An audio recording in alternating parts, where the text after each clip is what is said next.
The Thunder visit the Wizards in D.C. tonight. Kevin Durant remembers the awkward environment there last season when Wizards fans fawned over him, holding KD to D.C. signs and wearing Wizards number 35 jerseys with Durant on the back. KD said, "It was crazy. It was crazy. It was kind of disrespectful, in my opinion, because you've got a great team there already that deserves your full 100% support. And I wouldn't like that if I was on that team, and I didn't like that because it comes with it nowadays. I learned to embrace it a little bit more, but it's still a little awkward for me." Bradley Beal agreed, telling CSN Mid-Atlantic, "It is disrespectful because he plays for Oklahoma City. He doesn't play for Washington." Stephen A., do you agree? Well, let's put it in its proper context. If Bradley Beal is saying that it is disrespectful for them to be rooting for Kevin Durant while he plays for Oklahoma City, to the point where he's in the arena at the Verizon Center and they're cheering his every shot and his every point and all of this other stuff. I don't think that's what he's saying. I know that. What I'm saying is that you have people in Washington, because I spoke to a few this morning that were talking about, well, that's what he meant. Okay, that's what they meant. And I was like, nope, that's not what they're talking about here. What they're talking about with the signs, KD wanting him to come here. Let me wait. I love me some Bradley Beal and John Wall. I love them both. They're good people, and they're going to be great players. They're wrong here. Bradley Beal is wrong here.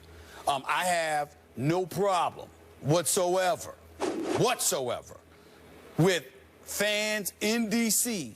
You should be booing him during the game. You know, you don't want him to beat your team, but wanting him to come to D.C. That's campaigning. That's what you're talking about. That's campaigning. That's the operative word. That's right, the campaigning. Okay. I have no problem with it. Zero whatsoever. If you're the Washington Wizards, you better get them. You better try. You better you better exhaust every measure to get somebody who is universally recognized as one of the top 3 players on the planet. Bradley Beal with John Wall, if KD come to D.C.? Are you kidding me? I mean, that is, oh my Lord, I can't even imagine. I can't even imagine what life would be like in the nation's capital if KD rolled up in D.C. Now, I'm hearing otherwise. I understand. Okay, I'm hearing he's going to stay in OKC, or that LA's a viable option, but Washington is still a possibility. He is going to be unrestricted free agent, free to go wherever he wants to go. All of that is true, but I got to tell you something.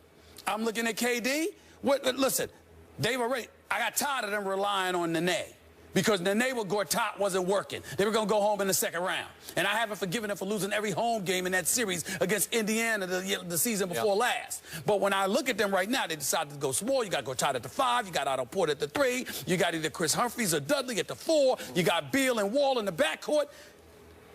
You get KD with those two. The other 2 positions should just be out there for mop-up duty. Grab rebounds, defend, and shut the hell up and hope you get the ball. Because those 3 dudes need to be shooting all of the time.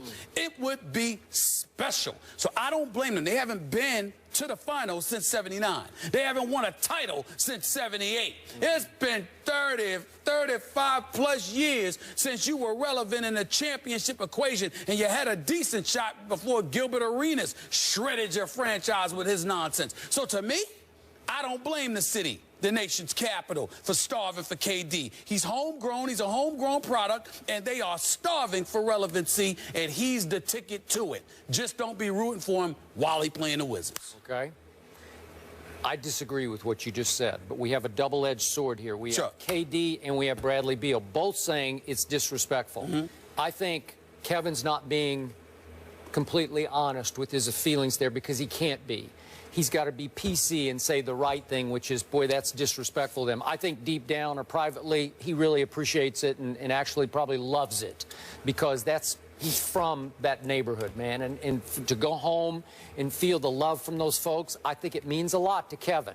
Now, let's go back to Bradley Beal. I love me some Bradley Beal. We had him on the show at the finals. Good guy. He was sensational on this show. He's got a future in this business at some point, but he's got a big future right now. He got a big future in the NBA. That brother can play. And listen, he beat my Spurs the other night. I don't know if you followed this, but he had a last-second bomb. It was sweet. That's right. Just juked LaMarcus Aldridge. Just left him. He left Kawhi Leonard, who he finally left. But we'll get into that. Okay. But I appreciate the fact that he stood up and said, that's disrespecting me, because are we chopped liver here? I get what you're saying, but I do not blame Bradley Beal for standing up and saying, I don't want our fans to be rooting for somebody as if we're nothing without that guy. Because, as you point out, the odds of them getting that guy are probably pretty small. Is that fair to say? It's pretty small. Yeah, pretty okay. Small. It's not impossible. All right, not it's impossible, a shot, but pretty small. Okay, so it's 5% or 9% or whatever. So Bradley Beal's saying, hey, we're pretty good already, because they are pretty good.